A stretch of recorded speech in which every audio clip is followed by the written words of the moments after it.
Ainda não. Oi. Boa noite, pessoal.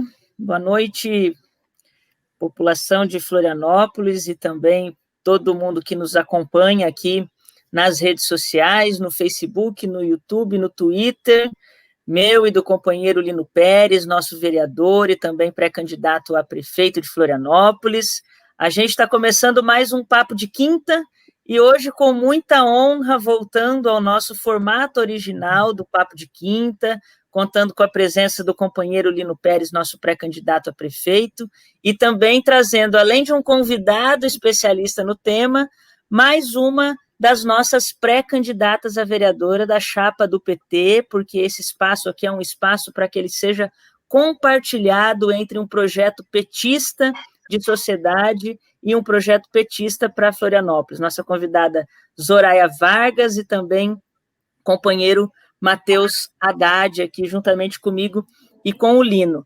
Nós ficamos 2 semanas aí fora desse formato original, porque o Partido dos Trabalhadores estava num debate interno, né, tendo semanalmente fóruns de discussão dos temas da construção do nosso plano de governo, e está aqui o nosso companheiro Lino Pérez, pré-candidato a prefeito de Florianópolis pelo PT, que acompanhou todos esses fóruns. Foram aí 9 eixos, se eu não me engano, em 6 encontros que nós fizemos, e eu queria, além de saudar todo mundo que está online, saudar a Zoraia e o Matheus, pedir que o companheiro Lino abrisse aqui o nosso Papo de Quinta desse dia 6 de agosto, contando um pouco como é que foi lá os nossos fóruns de discussão, brevemente, quais foram os eixos, antes da gente entrar no tema da live especificamente, que tem a ver com a política ambiental de Florianópolis.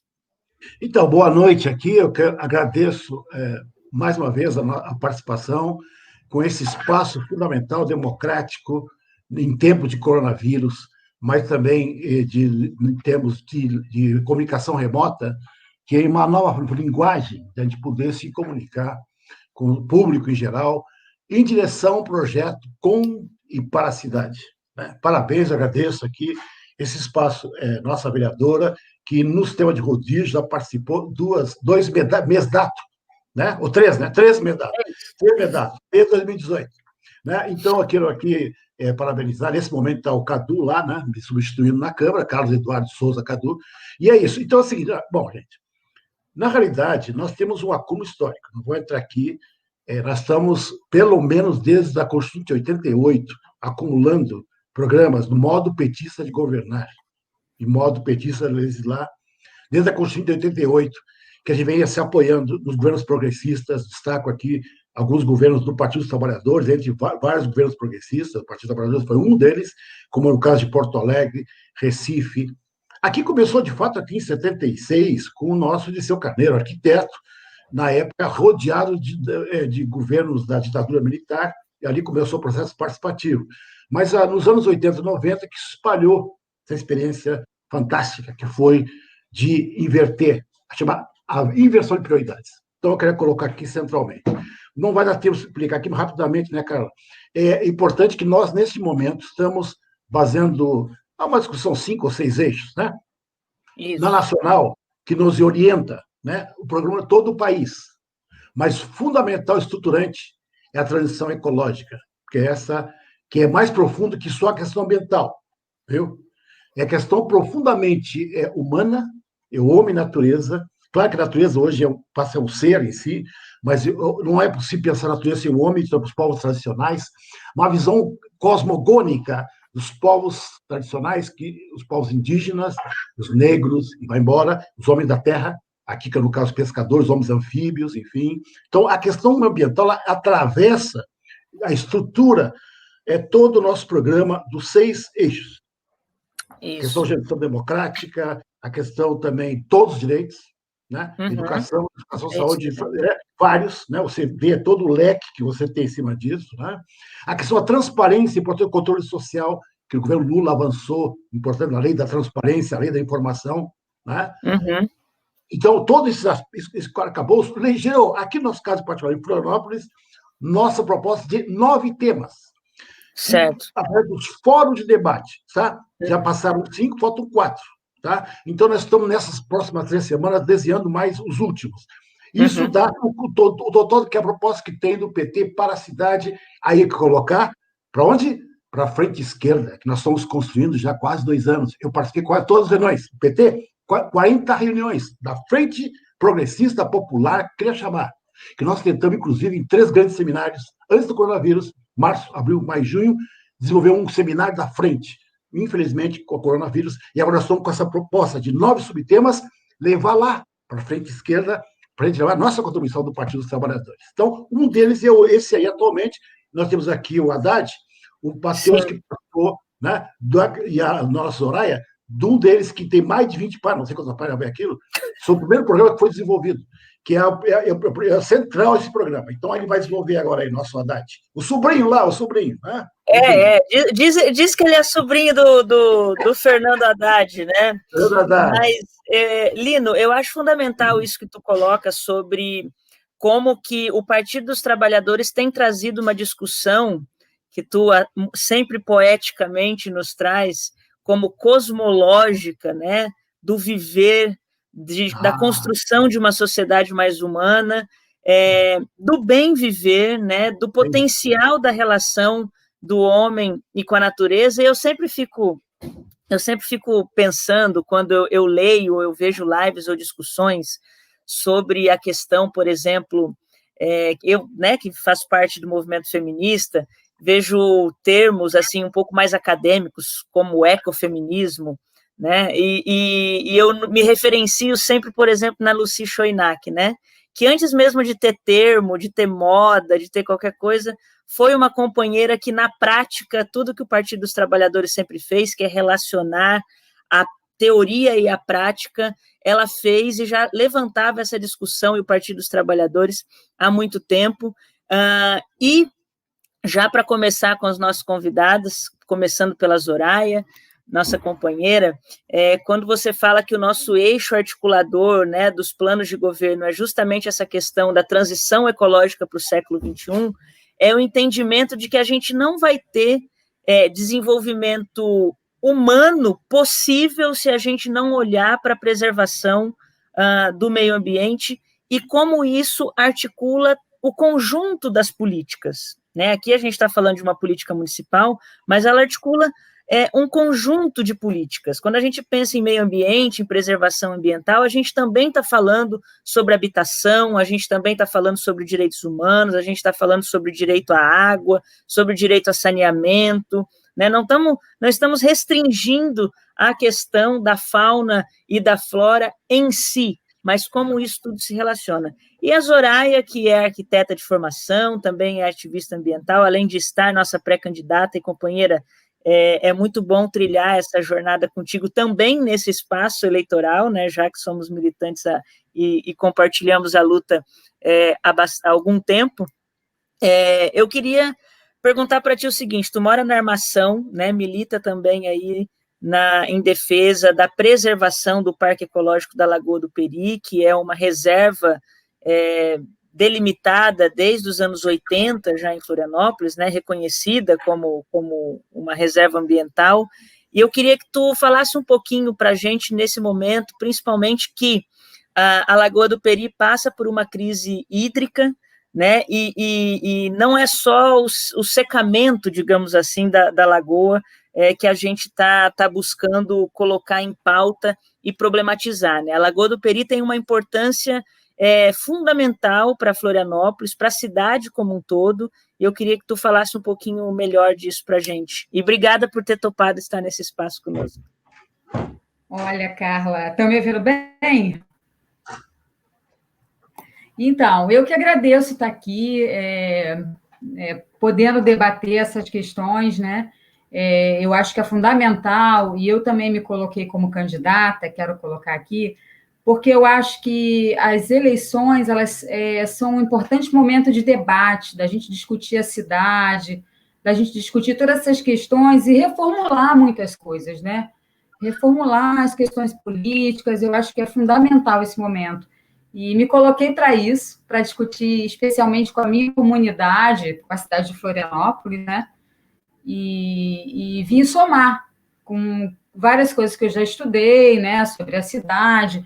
E daí eu vou começar a minha fala falando sobre a minha dissertação de mestrado, que lá em 1999 que eu defendi, 99, tratava sobre a capacidade de suporte da cidade de Florianópolis, né, especificamente da ilha. Né? E eu tratei essa questão da capacidade de suporte, que todo mundo na época tinha muito medo de falar, inclusive eu não pude botar no título da minha dissertação esse nome, né, capacidade de suporte, porque todo mundo imaginava, então o estudo vai determinar que só podem ter 200 mil pessoas na ilha e vai fechar a ponte e ninguém vai entrar. Não, não é isso. Capacidade de suporte não é isso, né? É, de certa forma, mas não é assim que se trata. E o estudo que eu fiz foi só relacionado a um item, um simples item, que era recursos hídricos. A ilha, como é uma ilha, ela não tem autonomia. Tudo que vem para Florianópolis vem de fora, vem pela ponte, vem pelo mar, né? Atualmente mais pela ponte, até a nossa energia vem pela ponte, né? Os dutos de água que abastecem a maior parte da cidade vem pela ponte, né? Então, a partir daí, dos recursos hídricos, eu procurei estabelecer qual seria, assim, vamos dizer, uma discussão, as possibilidades de crescimento para a cidade a partir da demanda hídrica, né? Quanto que a gente teria de água, por quanto tempo, tal. E aí, estudei os planos diretores da cidade. Com outro amigo também, engenheiro sanitarista, a gente fez um artigo defendendo essa questão da capacidade de suporte. Por quê? Porque mais ou menos 60% da água da ilha vem de 2 rios no continente, que são o Cubatão e Pilões, tá? Que abastece toda a região central de Florianópolis. A região sul é abastecida pela Lagoa do Peri, pelo sistema Costa Leste-Sul, com alguns poços assim no Campeche e tal, mas a grande demanda vem da Lagoa do Peri. E o norte da ilha é abastecido por um aquífero dos ingleses, né? Mas a maior parte vinha do sistema Cubatão-Pilões. E naquela época, eu não sei, tem tanta informação, o Lino talvez deve saber melhor, toda essa discussão do plano diretor, né, que calculava a possibilidade de crescimento para a ilha. Na época, no Distrito 7 estava sendo pensado pelo plano diretor 2 milhões de pessoas, 400 mil pessoas no Campeche, 400 mil pessoas nos ingleses. Aí eu me perguntava, como é que vai ter água para toda essa gente? Só pela água, não estou falando em transporte, não estou falando em saneamento, não estou falando em capacidade, como é que eu vou falar, os serviços ambientais, que unidade de conservação vai sobrar com toda essa gente na ilha, né? E não era uma questão assim, não pode crescer mais, não. A gente tem da viabilidade de crescimento. Agora, que crescimento?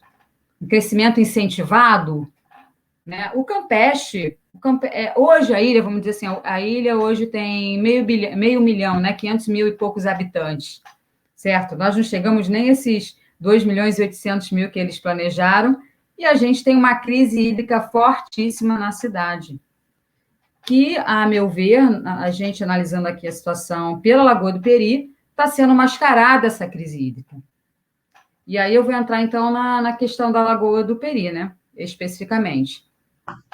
Como tinha uma demanda muito grande de crescimento pensada para o Campeche, e que hoje a gente observa a transformação que ocorre no Campeche, em função do aeroporto que foi instalado ali, inclusive eu tenho grandes críticas a montar um aeroporto dentro de uma ponta de uma ilha, onde vem gente de Tijucas, Blumenau. Esse aeroporto não devia, esse é outro debate, né?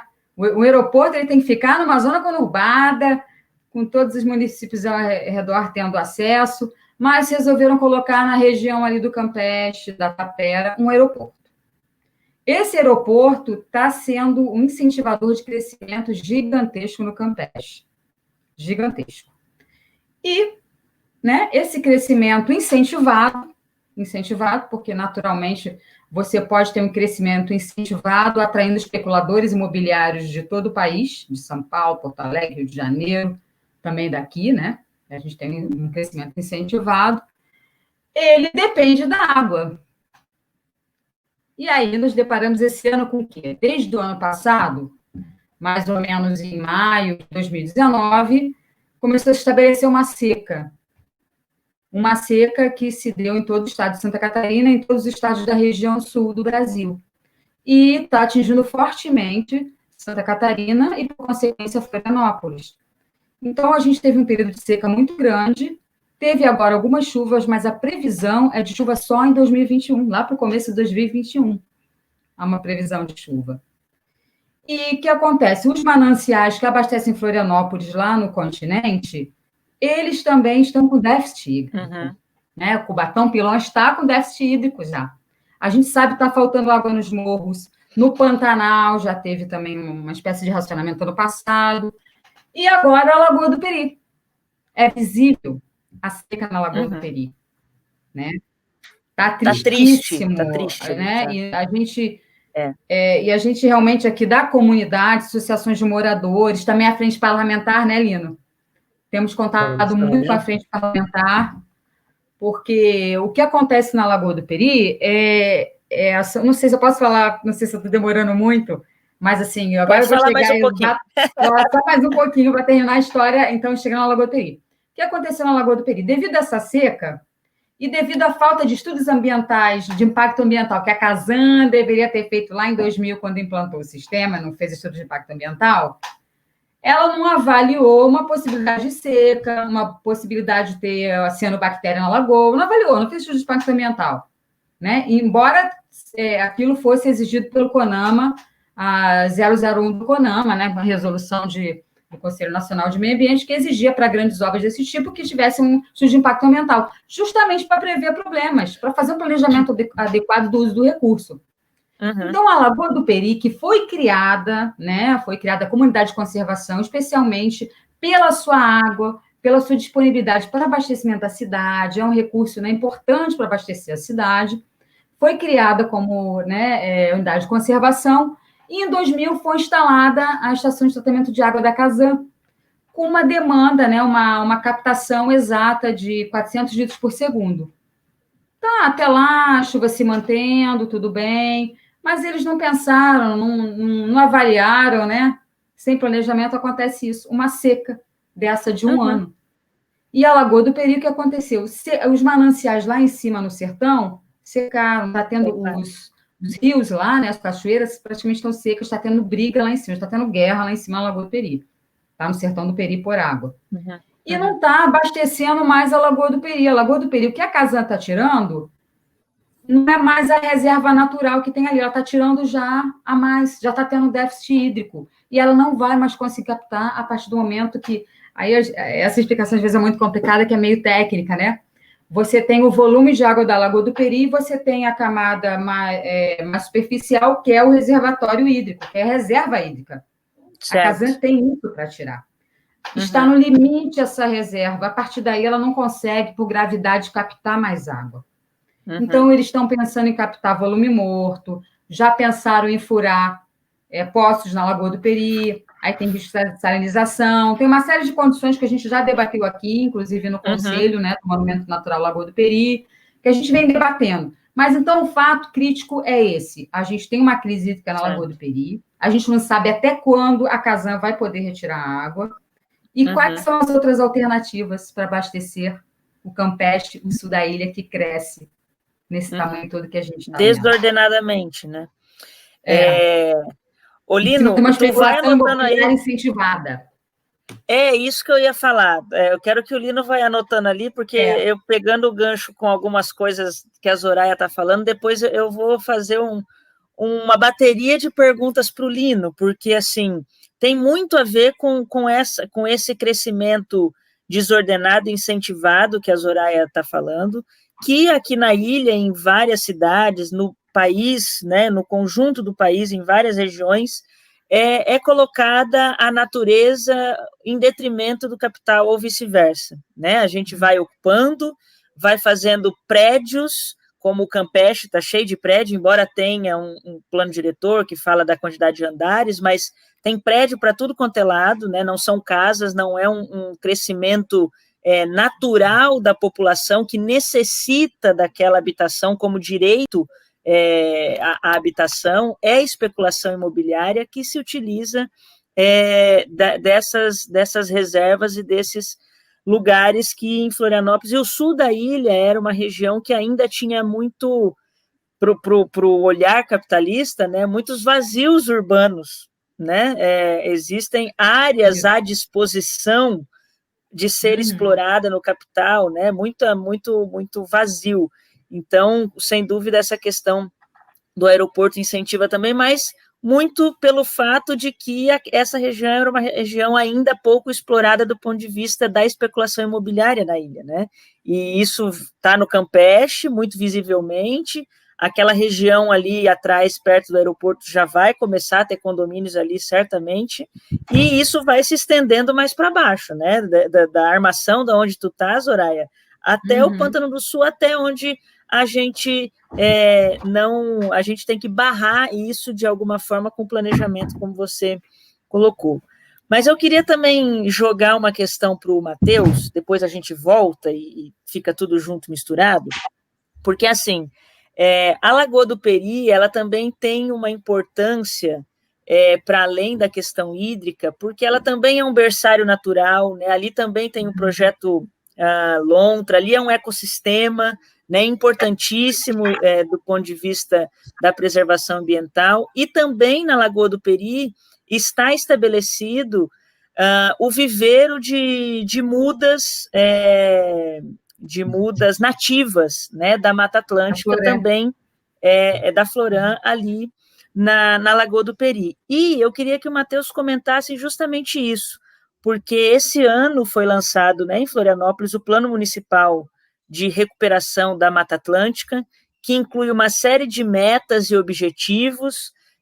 Santa Catarina é um dos 3 únicos estados brasileiros que está integralmente inserido no bioma da Mata Atlântica, e Florianópolis tem 25% do seu território coberto por Mata Atlântica diretamente, contemplando aí, se eu fiz a lição de casa certinho, Matheus, 3 ecossistemas, né, de floresta, de mangue e de restinga. Inclusive, fiz uma postagem ontem sobre as áreas de APPs de restinga.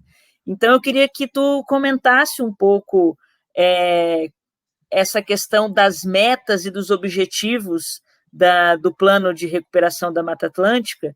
E, como ponto de curiosidade, eu queria que se você pudesse falar também desses 3 ecossistemas que compõem, né, o bioma da Mata Atlântica e que são presentes em Florianópolis, quais deles está mais devastado, digamos assim, né, mais prejudicado em Florianópolis?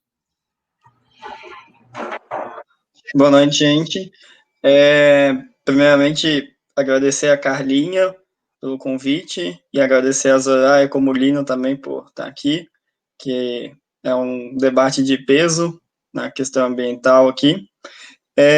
Eu acho importante falar, como a Carlinha falou, do Plano Municipal de Recuperação e Proteção da Mata Atlântica, porque esse plano está previsto, na verdade, desde a legislação da Lei da Mata Atlântica de 2006, e nunca tinha sido feito, 2008, desculpa, e que esse ano, por iniciativa especialmente dos servidores da Floran, foi feito diferente de muitos lugares, foi feito pelo próprio corpo técnico, demonstrando novamente o quão bom é o nosso corpo técnico municipal na área ambiental, que infelizmente e sucessivamente é descartado pelo gestor, rebaixado. Aliás, hoje em dia quase não se tem mais fiscais de meio ambiente na cidade, enfim, um desinteresse do executivo, de quem governa nos últimos anos, em fazer isso. Então, é importante sempre destacar isso. O viveiro que tem hoje em dia na Lagoa do Peri, de espécies nativas, ele vem crescendo, mas ele ainda é muito pouco perto do potencial da ilha. Por quê? Vou puxar um pouquinho o gancho da Zoraia ali, que ela falou bastante da questão hídrica, e a gente sempre tem que pensar o quê? A gente vive numa ilha. Mesmo que a gente tenha uma parte continental, grande parte da cidade é dentro de uma ilha. E por estar dentro de uma ilha, a gente está mais suscetível ainda às mudanças climáticas que vem acontecendo. Isso sempre tem que ser previsto pelo gestor, que infelizmente não acontece, quando vai se pensar em planos municipais de proteção de Mata Atlântica, recursos hídricos, em todos esses. se confirmar realmente, como está acontecendo, o avanço do mar, grande parte não, mas uma parte considerável de Florianópolis vai ser engolida pelo mar.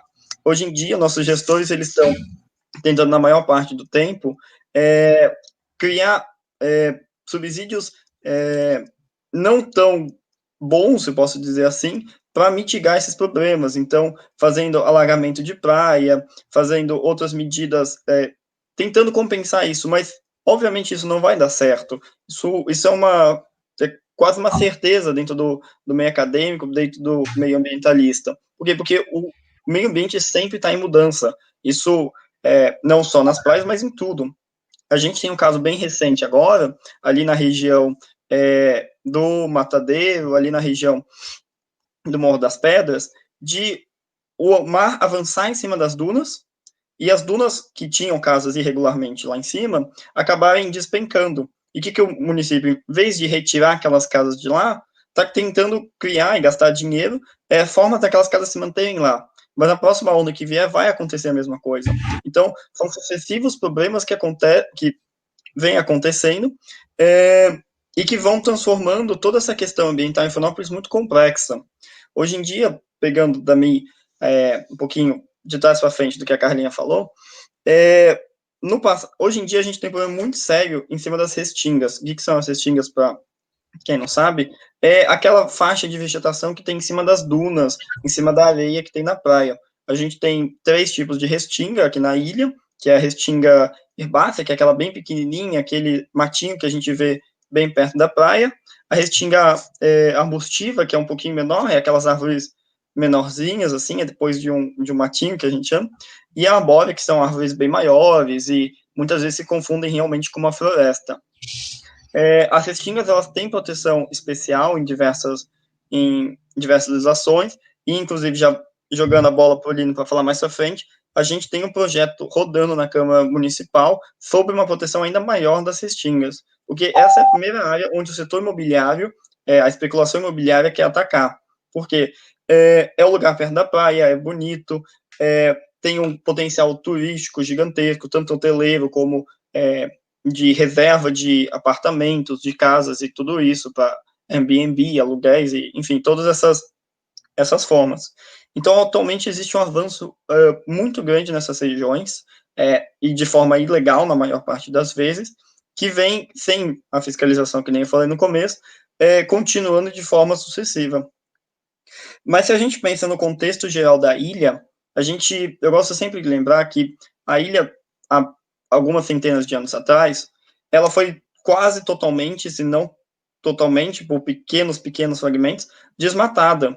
Se a gente olha as fotos históricas, os nossos morros hoje onde tem vegetação, foram desmatados no passado para plantações de diversas coisas, para criação de gado, para, enfim, diversos usos comerciais.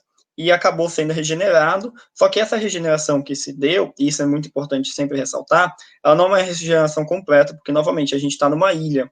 Então, diversas espécies que estavam aqui não estão mais. Sem essas espécies, todo o meio ambiente, todo o ecossistema, ele se modifica, ele tem modificações consideráveis. E isso não é só uma questão científica, não é, por exemplo, não tem o macaquinho aqui, eu não tenho o bichinho aqui, eu não tenho a plantinha aqui. Isso daí tem uma diferença gigantesca no modo de vida que a gente opera aqui em Florianópolis, mas em qualquer lugar. Então, quando a gente fala sobre seca, a gente nunca pode deixar de falar sobre nascentes e sobre a necessidade de proteção de nascentes. A gente não sabe quantas nascentes foram perdidas nesse processo de desmatamento que aconteceu anos atrás. E a gente não pode mudar o passado, mas a gente pode e deve aprender com ele. Manter esses processos é extremamente complexo e extremamente complicado hoje em dia. Então, essa vegetação que a Carlinha falou, que é 25% de florestas não, mas de toda a vegetação, ela estava comprometida, ela se regenerou para 25%, e hoje em dia a gente tem que voltar a expandir ela. E isso eu volto também para a questão econômica, porque meio ambiente e economia são extremamente associados. A gente não pode preservar se não tiver moradia para as pessoas, se não tiver salários para as pessoas. Muitas pessoas caçam por prazer, entre aspas, mas muitas pessoas caçam para sobreviver. muitas pessoas desmatam porque querem ganhar dinheiro, mas muitas pessoas desmatam porque querem construir a casa que não tem esse direito. Então, tem que se associar essas questões, tem que se associar o social e o econômico. Então, isso é fundamental no debate que a gente está fazendo, e eu até me perdi o que eu estava falando antes disso, mas vou seguir, que é bastante coisa. Então, quando a gente está falando de toda essa questão dos 25%, a gente tem que pensar em expandir isso, tem que pensar em chegar em 25%, em 30%, em 35%, e por que eu digo isso? Daí, voltando a lembrar que eu ia falar, da questão econômica. Florianópolis é uma cidade que tem um potencial, obviamente, turístico, todo mundo sabe como fica aqui no verão, mas o nosso turismo, ele é de costas para os morros e para a floresta. Ele é de costas para a cultura de Florianópolis e de costas para o meio ambiente, para toda o potencial turístico, e eu não gosto da palavra ecoturismo, mas do turismo verde, que a gente pode dizer assim, ele é de costas. Atualmente, eu não lembro se foi a Zoraia ou a Carlinha que falaram que a gente tem um plano de manejo e uma unidade de conservação, e o plano de manejo, para quem não sabe, é o projeto que gerencia a unidade e que permite determinadas atividades dentro dessa unidade, ou não permite, e protege ela de, enfim, uma superexploração turística e diversos outros fins, assim, ela é o plano diretor de dentro da unidade. A gente precisa desses planos de manejo para conseguir começar, entre aspas, explorar comercialmente, bem entre aspas, essas unidades, para fazerem, por exemplo, na Lagoa do Peri, algumas atividades,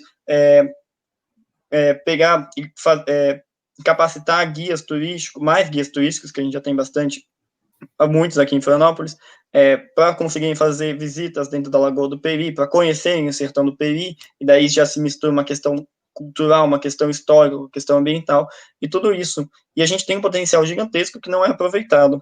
E daí sempre se cai aquela pergunta, a gente quer Florianópolis explorando esse potencial, ou a gente quer uma Florianópolis com Balneário Camboriú, que dá 3 horas da tarde e não tem mais sol na praia, onde as pessoas vão, entendeu? Isso tudo tem que ser conversado, isso tudo tem que ser considerado.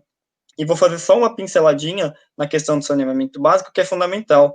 Todo mundo que mora em Florianópolis sabe que verão na praia, especialmente no norte, é cilada. Por quê? Porque tem a praia normalmente fica imprópria, porque o esgoto acaba indo de diversas maneiras para dentro do mar.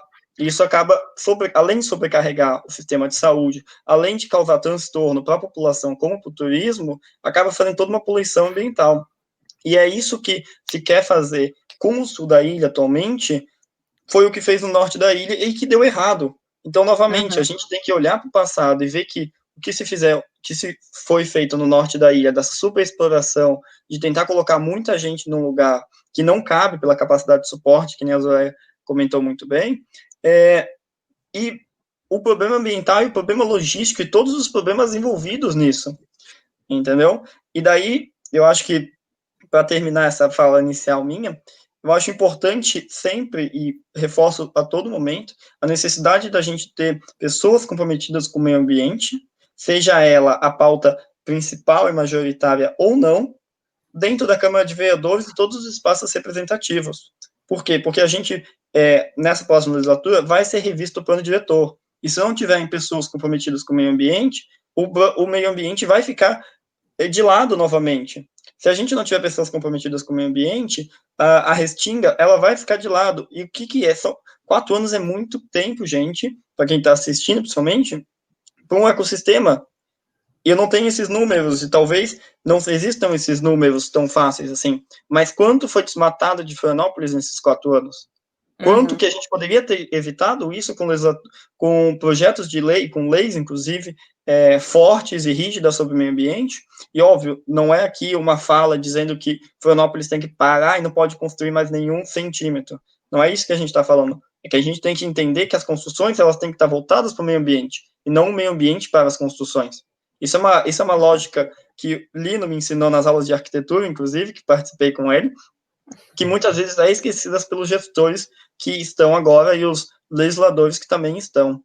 Então, fazer essa colocação de pessoas dentro das câmaras legislativas é fundamental. O meio ambiente é de todos, mas nem todos protegem. Então, a pergunta que sempre tem que ser feita é: além de todas as pautas que você concorda, o seu candidato também, ou sua candidata também, protege o meio ambiente? Entendem a importância disso? Porque não adianta, por exemplo, ir para a Carlinha defender a pauta das mulheres, se não defender a pauta do meio ambiente, porque sem meio ambiente, todos estamos comprometidos a diversos problemas. Então, são coisas interligadas que, infelizmente, às vezes são tentados desassociar, mas de forma que fracassa em 99% das vezes, assim. E foi o exemplo da Carlinha, mas eu sei que ela está comprometida com o meio ambiente, não é uma indignação. Agora, além disso, Matheus, e para passar para o Lino, que foi seu professor na academia, mas ele é o nosso professor todos os dias, sempre que ele fala, é sempre, e age, né? É sempre uma aula para todos nós, que tem essa questão da integralidade do meio ambiente, com todas as pautas como a gente está falando desde o início, por isso que é o nosso eixo orientador, mas você falou uma frase que o turismo de Florianópolis ele se desenvolve de costas para o morro, de costas para a cidade, de costas para a floresta, e eu ousaria dizer que ele é feito de costas para a própria população de Florianópolis, né? Porque quando a Zoraia estava falando, por exemplo, em capacidade de suporte, em que não se trata exatamente, simplesmente de colocar ou não mais pessoas dentro da ilha, a gente está falando, na verdade, em reconhecer que, independente de quantas pessoas tenham na ilha, as riquezas dessa cidade, os acessos, os serviços e as políticas são distribuídas desigualmente, né? Inclusive o turismo. Inclusive o turismo, porque tem muita... E quando você fala no turismo de costas para o morro e para a cidade, eu estou pensando a lógica do que é as praias e o que os turistas vêm consumir aqui, né? A praia, quando você fica olhando o mar, você está dando as costas para todo o interior da ilha, né? Objetivamente. E quantas pessoas que nasceram, se criaram e cresceram em Florianópolis que não conhecem a praia? E não conhecem a praia, que é o principal eixo de exploração turístico da cidade, porque vive numa situação de desigualdade profunda, né? Que não tem moradia, que não tem alimentação digna, que não tem dinheiro para pagar o transporte, porque o transporte coletivo para você chegar na praia, principalmente no verão, ou no final de semana, quando o trabalhador e trabalhadora poderia ir, mas tem horário de ônibus reduzido, né?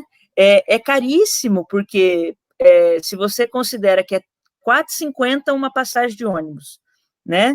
Você pega uma família média de papai, mamãe e 2 filhos, já são 4, 5 pessoas, né? 25, R$50 só para ir e vir da praia. Fora todo o resto, 50, R$100 para ir um dia na praia para uma família que ganha, no máximo, quando ganha, né, um salário mínimo ou 2 salários mínimos aí nas periferias e tudo mais, é muita grana, né? Então, o turismo além de segregacionista, ele também é burro porque é ganancioso economicamente, né? E o Lula sempre nos ensinou que é preciso dar também potencial econômico para a população mais empobrecida, né? Dar trabalho, compartilhar o acesso à renda, também é fazer a economia girar, né? E isso foi feito com a valorização do salário mínimo, com os programas sociais de distribuição de renda e tudo mais. Agora, meu querido amigo vereador e pré-candidato a prefeito pelo PT em Florianópolis. Eu só queria complementar uma coisa, Carlinha, para jogar para o Lino, para ele dar aquele arraso assim, da tua fala, e eu tenho certeza que o Lino ele vai entender e vai colocar nos eixos o que eu vou falar, que é as principais, se você olhar no mapa da cidade, os bairros que têm praias e que são mais tradicionais, em geral, a balneabilidade é bem ruim, por diversos motivos, mas um dos motivos principais é o poder público não olhar aquele bairro como uma coisa que deve se desenvolver, porque aquilo é um bairro tradicional, então deixa daquele jeito, uma visão equivocada. E a outra, que daí é para jogar para o Lino, que normalmente, que nem você falou perfeitamente do turismo, que as pessoas da cidade não conhecem a praia, e quando conhecem, elas vão trabalhar lá.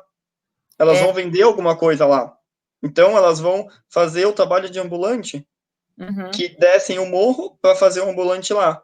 E quando acaba o verão, acaba esse trabalho e volta um subemprego, já é um subemprego isso, mas um outro subemprego de diversos outros problemas. Então, jogar isso pro Lino, porque eu tenho certeza que ele consegue complementar isso e jogar para o meio ambiente da melhor forma possível.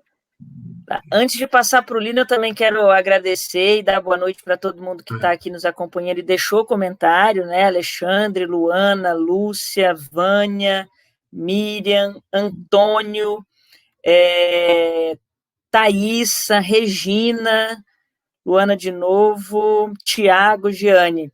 Então, companheiro, tu, enquanto nosso pré-candidato a prefeito, como é que a gente faz? Acho que a Zoraia caiu, mas já ela volta. Tudo que a gente está falando aqui diz respeito a algo que é a tua vida há muito tempo, que tem a ver com planejamento urbano, né? Como é que a gente coloca e quais são as propostas, inclusive, que a gente estava discutindo nos nossos planos de governo para reverter toda essa realidade que tanto o Matheus quanto a Zoraia colocaram para nós, do ponto de vista, inclusive, de pensar que a legislação ambiental em Florianópolis ela só vale para os pobres, né? Quando a gente fala de preservação, de ocupação urbana, dos desmatamentos, enfim, de várias coisas. Eu queria que a bola está contigo, levanta, cruza e faz um gol no ângulo. Lembrando do Pelé Coutinho, né? Lembra? Pelé Coutinho jogava, não lembro, mas... Geração minha foi Pelé Coutinho. Aqui parecia fácil, né? Suando de estudo. Mas assim, não, essa cidade, é uma cidade das mais segregadas do país.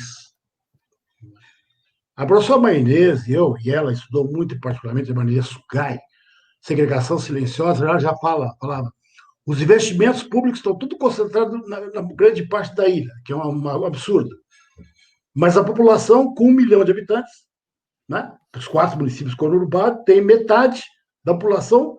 Dentro dessa metade da população da região metropolitana, 500 mil, a maior parte dos 500 mil 60% da população está dentro da ilha. Aeroporto dentro da ilha, né, o governador, aqui falecido lá, o Luiz Henrique, levou o centro administrativo para Saco Grande, quer dizer, concentrou para dentro da ilha. O que significa que não tem plano de mobilidade que resolva isso. Então, você tem que repensar, reestruturar toda a redistribuição das atividades humanas. Porque senão elas vão concentrar e estoura, né, o meio ambiente. No caso norte da ilha, né, vai tudo, porque, cara, vai tudo na ganância. Onde é que está o melhor ambiente para as praias? É aí que saturaram o norte da ilha. E aí, não é por acaso que vai dar problema de balneabilidade, mas poderia ter uma alta concentração, como é Camboriú, e ser balneável, ter balneabilidade. Mas os caras têm uma ganância muito absurda, eles não querem saber. Não vai junto o plano de saneamento. Vai a concentração de lucro, entendeu? É tudo mercadoria, não interessa, entendeu? Então, até para o turista de altíssima renda, que você tem gerência internacional, ou você tem os transatlânticos que chegam, para esse turismo também não tem qualidade como tem, por exemplo, Cancún, que eu conheci no México. Que se dá um ataque cardíaco uma pessoa no transatlântico, chega aqui em Canasvieiras, não tem como passar de helicóptero no túnel de trânsito. A cidade tem um paradoxo. Então, o turismo altamente concentrado, mas não tem acesso ao hospital, que está aqui na ilha. Não precisa nem lá no continente, aqui na ilha, nem no regional. Então, mesmo esses turistas de alta renda não têm o serviço adequado, porque foi essa cidade, essa aqui foi vendido para o mundo. Santinho tem tudo que é lugar. Então você tem uma concentração, isso aqui não foi planejado. Isso aqui tem para cá uma população enorme, 96 para cá, a alta renda veio para cá. Você tem São Paulo, isso aqui, os caras trabalham em São Paulo e moram aqui. Né? Vieram tudo para cá. Alta renda, altíssima renda. Mas não tem nem para alta renda tem de qualidade de vida. Então você satura as praias, né? Aí, Matheus, satura as praias, não tem viabilidade e não tem um programa, nem do ponto de vista do turismo de qualidade, acompanha, nem, eu digo assim, eu vou mais longe, nem para os ricos O saneamento adequado. É? Você tem Canasvieiras, você tem Juerê, tá? O Juerê porque tem o sistema ali, porque ele é um condomínio, né? Ali sim, é um condomínio. Ali tem uma estação de tratamento. Mas do lado já não tem. Né? E tem classe média, média alta, do lado. O Juerê antigo pula, né? Por morro ali, né? Chega lá do outro lado, Canasvieiras. Ali tem gente de classe média, média alta. E aí? Ali não, o saneamento ali é uma vergonha. Do lado. Então, do ponto de vista, nem isso. Agora, tu imagina os pobres. Pobre não existe, tá? Aqui no pobre não existe. Eu sempre brinco. Isso aqui é o transatlântico, enorme. Os pobres, o que é? Eles vão na proa, levar o uísque para madame ali, né? O figura ali, ó, o uísque aqui, ó. Durante o dia. Todo mundo vai na piscina. Às vezes a água está poluída da piscina, viu? Isso estou dizendo. À noite eles somem. Eles vão lá baixo nível do mar. Lá embaixo, no porão, como escravos. Como eram os escravos, lá embaixo. Assim como os negros. O carnaval sobe na cidade. Depois, os negros somem da paisagem. Tá certo? Então, isso aqui é tudo concentrado. Então, e eles querem transformar uma Mônaco. Uma elite local que tinha um atraso cultural, inclusive. Mônaco, com essas condições de saneamento vergonhoso, nem isso, do ponto de vista dos grandes turismos internacionais. Então, o cara chega aqui, olha isso aqui tá feio aqui, ó. Me venderam o peixe errado. Né? A classe média veio para cá, intelectual, chega aqui, Campeche, 20% de intelectuais, formação universitária, Campeche. Chega aqui, como é que é? Vende votos aqui, que esquema é esse? Como é que é? Poluição? Aí gerou uma classe média altamente consciente que é combativa. O plano diretor aqui, né, Zuraia? 450 mil habitantes, como é que é? Pô, os caras fizeram uma guerra lá. Hoje eu chamo a República do Campeche, porque ele tem uma alta concentração de alta gente de muita formação, mas, pô, parece que está em Sucupira, parece que está no interior, não sei de onde, cara. Bom, então, isso aqui está tudo invertido. Nós temos que reinverter. Então, você parece que não está numa ilha. Isso aqui foi vendido como se fosse qualquer lugar, entendeu? As oligarquias locais são muito atrasadas com relação a um plano civilizado do capitalismo, das grandes, né, os grandes polos internacionais de turismo. Isso aqui não foi feito. Isso aqui está um absurdo, isso aqui.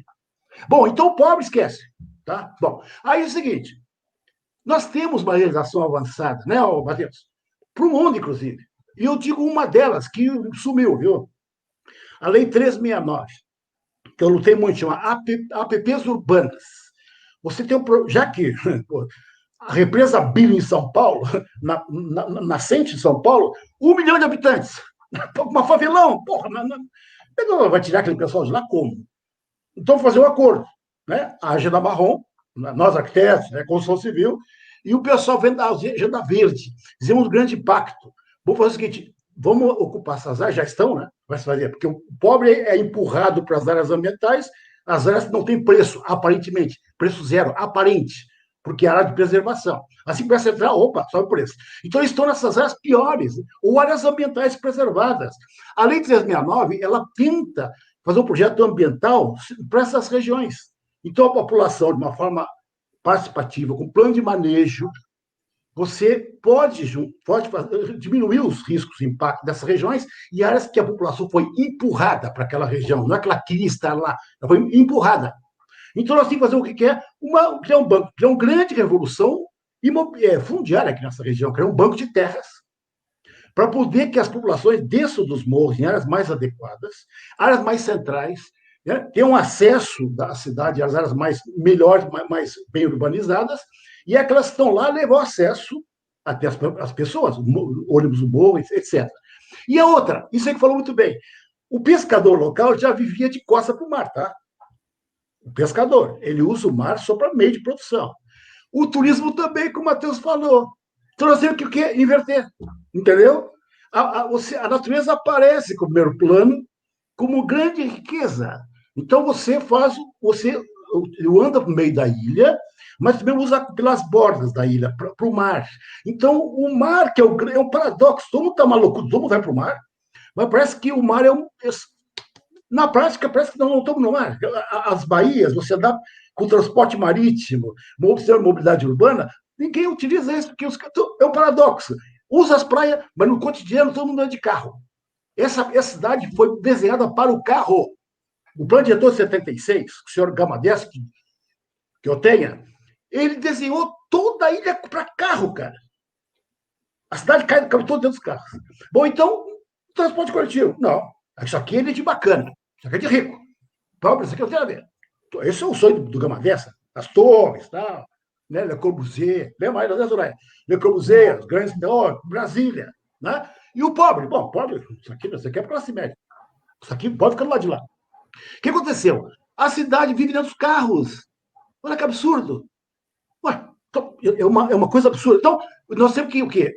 Levar a população, de fato, para as águas, né? Fazer o transporte coletivo sustentável, botar ônibus de qualquer jeito, e o transporte marítimo. E desfrutarmos das bordas d'água a partir do mar. Né? Como os navegadores chegaram, os navegadores. Né? Uhum. Eu desde os 15 anos, eu vou para o Rio de Janeiro. Minha família está no Rio. Eu atravesso o Rio Niterói, mas um trabalhador cansado. Ele vem na velocidade, ele vem relaxando. Então, ele chega do Rio para Niterói e vice-versa, de barco, relaxando, vendo o pôr do sol. Então, você não vai ter só na temporada, mas o dia a dia, você tem a oportunidade de relaxar e desfrutar da natureza. Não final de semana só, não, no dia a dia. Então, aí que está. Aí nós chegamos aí, Matheus, a natureza como elemento terapêutico no nosso cotidiano sofrido, que tanto nos pesa. Entendeu? E aí nós temos uma questão importante. Qual é a saída? Tarifa zero. Agora sim, não é só final de semana. O Lela botou o projeto lá, que era todo final de semana, gratuito. De domingo, né? Domingo, sabe o que ele fez? Domingo, ele sofreu a pressão e recuou. Não, então tá, um dominguinho, tá, por mês. Sabe o que aconteceu? Perdeu por um voto. Nem isso, os caras daqui não querem. Não, nós vamos dizer só tarifa zero. Nessa perspectiva a médio e longo prazo. E aí, imagina o seu transporte gratuito, porque você é o único sistema que você paga à vista.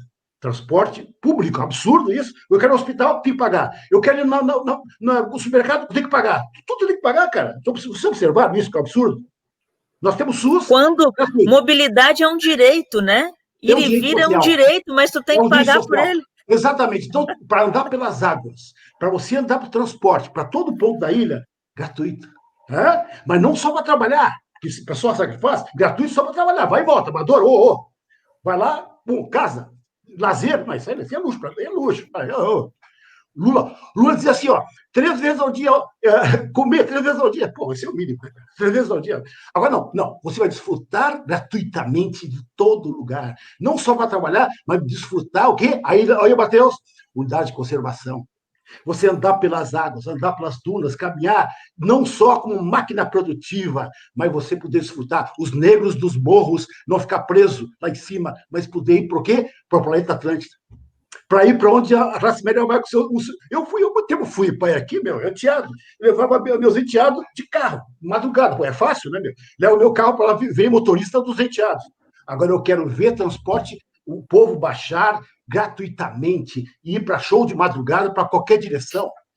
Aí vamos desfrutar, Matheus, do que é unidade de conservação, planos ecológicos, o que é recursos hídricos, Lagoa do Peri.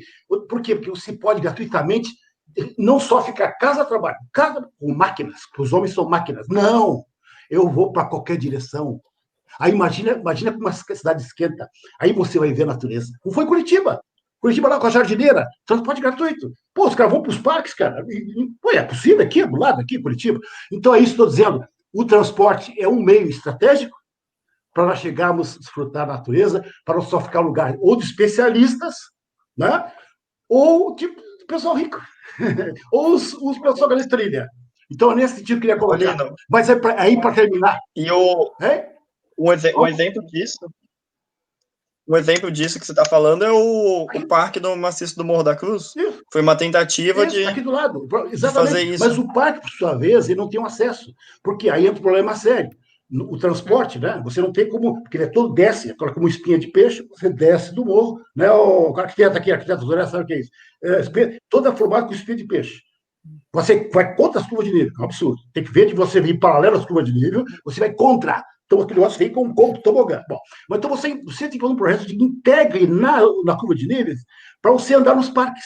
Então, você está numa casinha lá em cima, 100 metros, né? Não descer com o transporte, mesmo gratuito, mesmo transporte gratuito. Você desce, tem que subir de novo para ir lá no parque. Não, cara. Você faz o sistema, o que é? Que você transversaliza o morro das curvas de nível. Não sei se entendeu. Você caminha... Uma malha, né? Uma malha, né? Não, Cristiano, você não sabe o que é isso, né? Você vai andando aqui, ó. Você caminha da cota, caminhando, desce para 3 metros, 4 metros, pô, uma variação, cara. Aí eu vou no parque, né? Agora, se eu for no parque a pé, para descer o ônibus, mesmo que for transporte gratuito, mesmo transporte do ônibus do morro, para essa conquista do governo popular do Grande, mesmo com aquele transporte, né, que é um trambolho, né, que é outro problema, tem que unir aquele negócio, 4 de tração das 4 rodas, não aquele tamanho grandão, mas mesmo assim, ele não dá conta. Ele, não entendeu? sobe. Então tem que fazer o quê? Olha só, é criar o quê? Os funiculares, que você desce. E também o ônibus no sentido transversal. Então você anda girando assim, morro, ó, circular no morro, circular na cidade, mas lá no morro. Então você anda na mesma cota. Aí você, opa, aí me interessa aí, não lá para baixo. Eu vou no parque que está aqui do lado. Mas para ir no lado aqui, ó, eu vou 2 quadras, tenho que descer lá embaixo, subir. Pô, não dá, né, cara? Esse é o plano de manejo do maciço que não terminou, não foi feito. Não tem funicular, não tem, entendeu? Mesmo com transporte público, mesmo transporte público. Então, isso, não quero me estender aqui mais, gente, mas criar uma grande rede, muito bem a palavra, uma capilaridade que você permite naturalmente ir no parque está do seu lado. Mas, no entanto, não adianta botar nas escolas, que tem parque da cidade, tem 9 horas de dificuldade de conservação, tá, e daí? Não tem acesso? Não tem acesso. Isso não importa. Fica só para os ecologistas, para os cientistas, e daí? Então, é uma grande revolução na acessibilidade, nós temos que ter. Aí sim, tu começa a perceber que essa cidade é verde, que é a Ilha da Magia, que ela tem uma magia que é para poucos. Não, vamos fazer uma Ilha da Magia para todos, para muitos. Opa, agora eu tenho direito também. Então, nesse sentido, não dá aqui para terminar, mas o nosso Matheus não vai ser só especialista lá, a Zoraia lá, não. Eles vão estar o quê? Com nossos guias culturais, não é? Que hoje são uma coisa lateral. Eles vão ensinar essa cidade a ver a cidade de todos os ângulos. Aí nós somos nossos visitantes, a nossa casa bonita. Do dia inteiro. Não é só na temporada. Não é aquele negócio de máscara, vem arrebentando tudo, não. No dia a dia. Isso eu quero dizer aqui, colocar um processo de ecoturismo mais profundo, né? Mas é isso. Mas nós estamos atrasados. Isso é o profundo e, na prática, o tal do direito à cidade, né, Lino? Para quem está na cidade. Né? E daí, nós estamos, eu queria... Nós estamos, né, mas não vivemos a cidade, não usufruímos de tudo que a cidade poderia nos oferecer, porque, como a gente já falou aqui em várias falas, em vários momentos, é uma cidade segregacionista, é uma cidade que isola, e é uma cidade que, como o Brasil, principalmente nesse momento atual, o direito é para poucos e para os amigos do rei. Né? E daí nós estávamos falando antes de entrarmos ao vivo, que acho que é importantíssimo a gente tocar nesse assunto antes de terminar, depois eu quero saber também se a Zoraia ou o Matheus quer fazer mais algum comentário, mas estávamos falando sobre o plano diretor e a questão do desmatamento, das ocupações. Ontem nós tivemos mais um episódio lamentável referente às ocupações e ao direito à moradia em Florianópolis. Mais uma vez a ocupação Marielle Franco no alto do Morro da Cruz, né? Foi brutalmente invadida, isso sim é invasão, né? Pela polícia militar, a mando do governo Jean para fazer a desocupação da área. E quando, na verdade, a gente tem um déficit de moradia ferrenho na cidade de Florianópolis, quando, na verdade, a elite florianopolitana ocupa costões, ocupa morros, ocupa florestas, desmata, queima para depois ocupar, queima restinga para depois construir condomínios de apartamentos na beira da praia, né? E muita gente não tem direito à moradia. Ontem, inclusive, assim, uma situação de degradação, de desrespeito à integralidade humana, um banheiro coletivo, né? Foi a primeira estrutura derrubada ontem na invasão da polícia, foi a derrubada de um banheiro coletivo que a ocupação tinha estruturado lá em cima, com muita agressividade, e mais uma vez as mulheres estavam na linha de frente, né, no cinturão ali de enfrentamento também à polícia que estava lá buscando essa tal reintegração de posse, quando, na verdade, a posse ela tem que ser compartilhada com quem tem direito à cidade, a saneamento, à moradia, à dignidade. Então, acho que a gente não pode, né, terminar a live sem falar disso, mas eu quero passar para a Zoraia, para o Matheus, se quiserem falar mais alguma coisa também. Zoraia. Eu queria também fazer um repúdio a isso que está acontecendo na cidade, né? Esse ataque às populações pobres em plena pandemia, foi isso que me chocou mais, em plena pandemia. Como pode acontecer isso? Não é possível mais a sociedade aceitar esse tipo de coisa.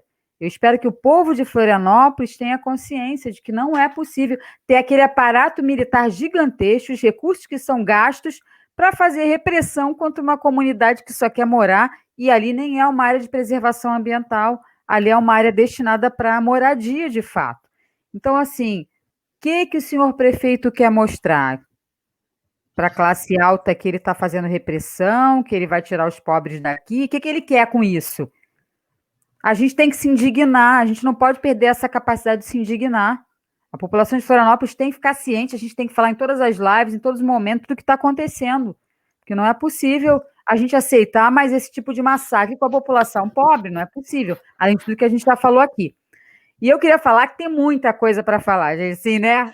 Tem muitas mil lives para fazer, porque a gente tem uma crítica absurda à política ambiental do município. A Lagoa do Peri, por exemplo, nessa gestão, na verdade, nessa gestão, a política ambiental do prefeito é o seguinte: temos 2 fiscais para 9 unidades de conservação.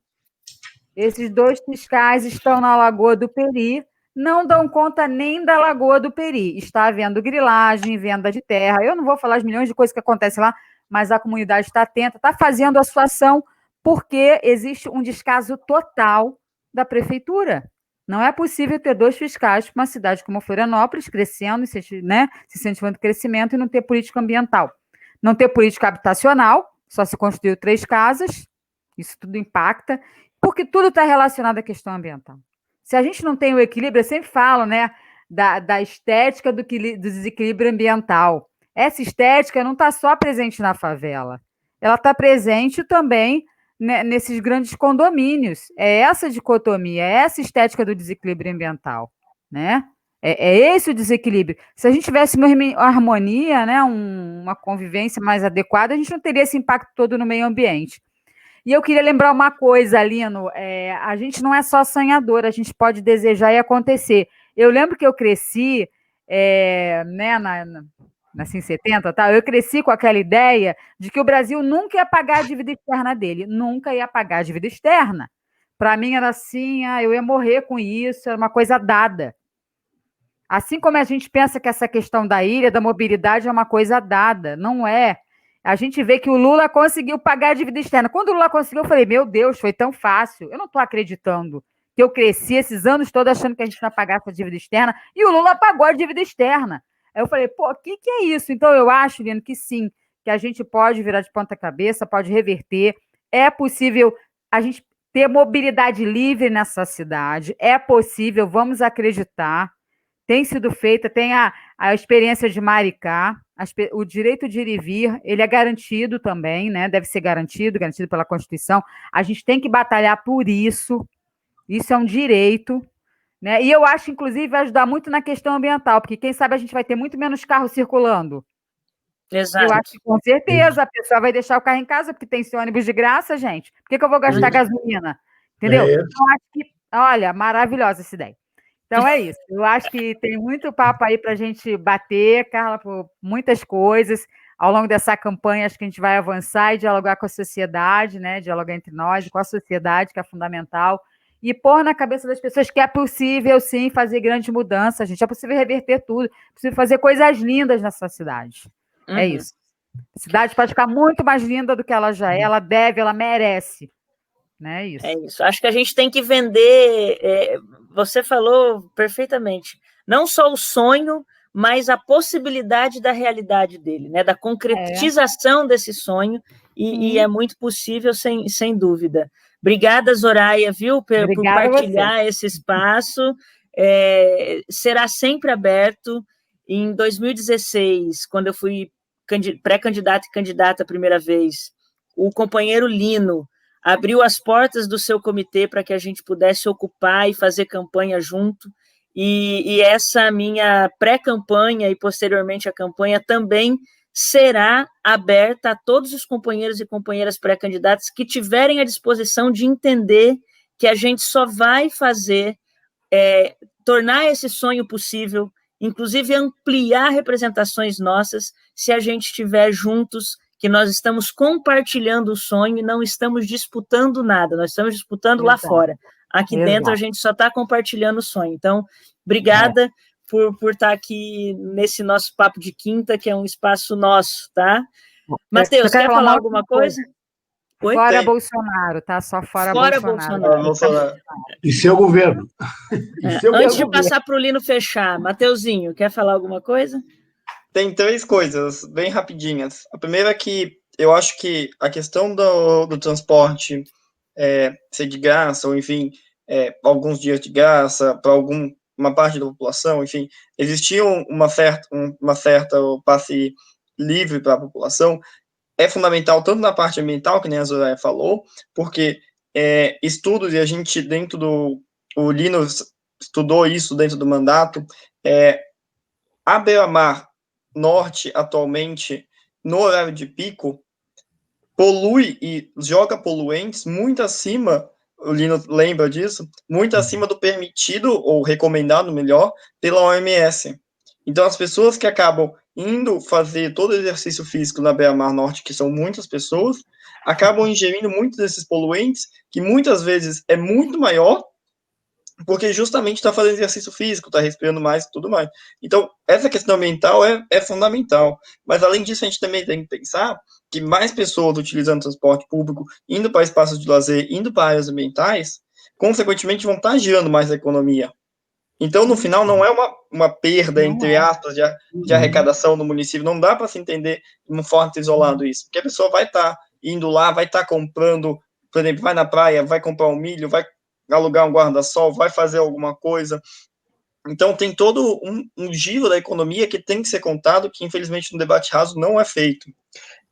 A segunda coisa que eu queria falar, que é muito importante dessa questão da Marielle, a Zoraia e a Carlinha já pegaram toda essa parte de repúdio e protesto, mas é muito importante na questão ambiental, porque a Marielle, ela tem uma pequena faixa, a ocupação Marielle Franco, uma pequena faixa que está em APP, que atualmente, na verdade, está bem destruída, e no trabalho que a gente fez lá, a população entendeu o problema daquela APP, conseguiu diversas vezes a gente conversar e fazer modificações nas casas ali para não atingirem de forma tão agressiva aquela área, é uma área bem pequena, mas, exatamente do lado da Marielle Franco, da ocupação, exatamente do lado, existe um crime ambiental gigantesco acontecendo lá, para a construção de um super condomínio, de se não o maior devedor de Florianópolis, em IPTU, que faz crimes ambientais e é condenado de crimes ambientais, eu não vou falar nomes porque a gente está numa live, mas é condenado de crimes ambientais por diversos outros motivos e responde em liberdade. Esse não é agredido pela polícia, esse não tem a casa invadida nas madrugadas, não tem a casa considerada prejudicial, qualquer coisa assim, como eles chamam de em área de risco ou qualquer coisa assim, não fala isso nos condomínios que ele constrói por motivo econômico.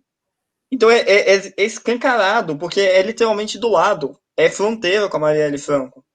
Isso daí não está sendo falado do processo. Os fiscais da Floresta, que foi muito bem lembrado, a gente tem 2 fiscais para todas as unidades de conservação, e não é porque eles trabalham pouco, eles trabalham muito mesmo, a gente conhece esses fiscais como os outros.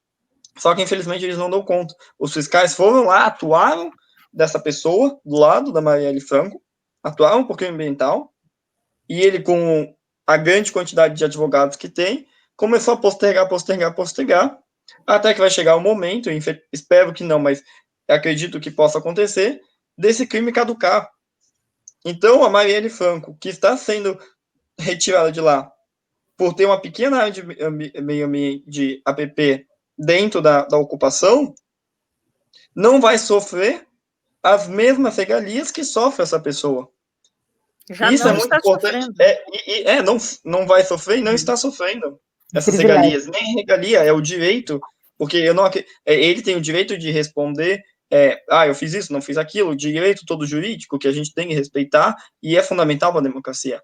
Mas não está acontecendo com a Marielle Franco. E isso é o retrato escancarado que acontece em toda a ilha. Então isso é super importante de sempre ser ressaltado quando vai se falar, quando se usa esse argumento tosco, esse argumento medíocre que normalmente se faz. E por terceiro também, eu acho fundamental que o debate ambiental, como vem sendo feito pela Carlinha, pelo Lino, pela Zoraia e pela direção nacional do PT, seja transversal em todos os eixos. Eu acho que todos os candidatos, seja do PT, PSOL, PCdoB, qualquer partido, tem que incluir a pauta ambiental de forma séria. Não é colocar que quer pegar e plantar uma árvore ali no bairro ou fazer um parquinho. Não, uma forma séria, uma forma de se entender a importância disso. Porque Florianópolis, mais 4 anos com uma despolítica ambiental, a gente vai acabar vendo uma Balneário Camboriú. E depois que todas as árvores e toda a vegetação tiver desmatada, quando todos os rios, a gente não tiver nem mais rio, na verdade, todos os rios poluídos, não, a gente não tiver mais rio, falar, que pena que a gente não se importou antes. Porque agora é o momento. Agora é o momento que a gente pode votar consciente, a gente pode defender de maneira consciente e ainda reverter todo esse quadro. Entendeu? E isso cabe a nós, tanto eu como eleitor, como vocês como pré-candidatos, a levarem isso para frente. Então, eu achei esse ponto fundamental que a gente tem que bater, e as pessoas precisam entender a necessidade e colocar isso como pauta na hora de votar. Quando bater a consciência para digitar, tem que bater a consciência ambiental. E aí, meu pré-candidato? Tá contigo. Tu trouxe algum poema para a gente terminar a live ou não? Trouxe, já vou ler ali. Então tá. Mas pode falar. Então, eu acho que incrível isso, que nós temos umas contradições tão absurdas nessa ilha, em que você tem gente que ocupa de casarões em cima do Campeche, nas dunas do Campeche, e é o juiz. Aí pode, né? Com recurso, juiz, em cima da duna. Tá? Agora, quando está o pobre vai lá, não pode. Aqui é a polícia. Então, e o caso aqui, muito bem lembrado pelo Matheus, exatamente o proprietário aquele proprietário, né? Do lado, o Matheus colocou isso fisicamente do lado, é um negócio assim absurdo, como a lei é desigualmente aplicada nesse país. Né? E eu queria colocar outro exemplo. Nós estamos 30 anos da ocupação Monte Cristo. Né? Eu estou escrevendo um artigo sobre isso, um texto de balanço dos 30 anos, que lá eu, com um professor, junto com a Elisa, que é minha estudante na época, e o Si, que estão nessa luta da Marielle, a nossa pré-candidata, né, também Elisa Jorge, elas estão ali lutando por ali. E na época que isso aconteceu, o conjunto habitacional, você conhece ali, né, que está na BS, o pessoal que não conhece, quando você entra na ilha, tem a BS, a SC 401, quando você entra, do lado, lá todo mundo sabe, onde é? Quando eu digo assim, é o Big. Big, a van, todo mundo sabe a van, né? Infelizmente. Né? Aquela coisa ali que é a estátua, parece, não é nem estátua, é uma ofensa a estátua da liberdade, viu? Do lado de Monte Cristo. Aquilo ali, o último general Figueiredo, que foi motivo da novembrada, ele construiu um conjunto aqui de um conjunto habitacional, 2.400 habitantes, ficou só em um terço. Sabe o que aconteceu? O resto tudo vazio. Não tinha crise. Sabe o que aconteceu? A população foi aos poucos. Peraí, eu estou na fila aqui, 20 mil na fila, pagando aluguel. Então começou a ocupar aos poucos. Porque não tinha programa para eles, entendeu? Então, os mesmos que estão esperando ali na fila, eles mesmos estão esperando. Mas chegou um ponto que não aguentaram e começaram a ocupar. Que deu a grande ocupação Nova Esperança naquela época, faz 30 anos. Hoje é o quê? É um bairro, Monte Cristo. Graças à luta naquela madrugada de 28 a 29 de julho, 30 anos atrás, na época, a polícia, a mesma coisa que hoje, polícia. Mas se juntaram, nosso Vitor Schmidt, o padre Wilson também, todos foram na Kleinumbi. Governador, dê habitação para esse pessoal. Aí, depois de muita luta, eles conseguiram ficar lá. O Grando fez a infraestrutura, Angela Min levou a Habitar Brasil BID, e hoje aqui é um bairro. Agora, de novo, 30 anos depois, parece que não passou o tempo, de novo. Aquela área ali da Marielle, você quer? É uma área pública, que era para quê? Para Minha Casa Minha Vida. E ficou vazio. A prefeitura veio lá o César Souza, nada. Né? Desde a época do Lula, nada. Aí chegou o atual, né? Nada. Construiu 3 casas em 3 anos. Aquilo está vazio, gente. E tem uma fila hoje de 20 mil igual daquela época. Então, e aí, de novo, vai ficar esperando. E aí o que aconteceu? Sabe quanto é que paga aluguel aquelas famílias ali todas? Né? R$1.000. Só de aluguel. Eu fiz uma estudo de pesquisa, eu, professor Marinês, e hoje tem 40% da média de aluguel. Com a Covid agora, piorou. O empobrecimento aumentou, pessoal. Né? O que vai acontecer? Vai tentar aumentar o quê? Se ocupa as áreas. Então, aconteceu, a Marielle está aumentando, por quê? Porque não tem uma política para eles, não construiu Minha Casa Minha Vida, o prefeito atual não tem uma proposta para aquela área vazia, e aí? Fica esperando? E a pessoa não para onde ir, pagando aluguéis altíssimos, e o quê? Não tem como pagar. Então, isso é uma bomba para ocupações e áreas vazias aqui nessa região. Então, aí o Marielle, de novo, está repetindo a mesma lógica do Monte Cristo naquela época. Espero que essa área... Então, prefeito, por favor, nos atenda a comunidade. Nós estamos pedindo uma audiência para o prefeito, viu? Nosso vereador. Nos atenda, porque isso aí não se faz. Isso aí é perversidade. Agora, suspenda qualquer tipo de despejo, qualquer ação policial. Deixe para depois. É desumano isso. Ou se você retira com a polícia vai na frente, viu? Sem mandado de segurança. Ela foi lá, invadiu, tira a pessoa de lá, vamos supor. Tá, e aí? Aí o terreno fica vazio. Porque não tem Minha Casa Minha Vida, o presidente de vocês lá, né, o Coiso, o Bolsonaro, está quebrando Minha Casa Minha Vida. Está quebrando Minha Casa Minha Vida, não tem financiamento para cá, e aquilo vai ficar vazio de novo. Isso é uma perversidade, senhor Jean, que é inominável, tá certo? Eu quero colocar aqui que, por favor, nós estamos pedindo uma audiência para que mantenha ali, suspenda, deixa passar o coronavírus, uma questão humanitária. As pessoas estão lá porque não tem para onde ir, estão passando fome, entenderam? Então, é nesse sentido que eu quero colocar que a história parece que se repete de novo, igual o Monte Cristo, 30 anos atrás, de novo aqui novamente. Então, eu acho que é importante ter problema ambiental e problema social profundo. Então, isso eu queria colocar aqui. E vale lembrar, Lino, só um pequeno assim, que agora no Monte Cristo, inclusive, tem um dos projetos ambientais mais relevantes do município, que é a Revolução dos Baldinhos. Ah! Então, estou sendo aplicado ali para matar fome, entendeu? Só para avisar que a internet da Carlinha deu uma oscilada, e daí ela pediu para avisar para o Lino fazer a leitura do poema e a gente encerrar a live, porque ela não sabe se vai conseguir voltar. Ela não vai conseguir voltar, então? Ela não sabe, ela está tentando, mas o Lino leu o poema, que nada melhor para encerrar a live do que nosso pré-candidato a prefeito para nós. Pela frente majoritária.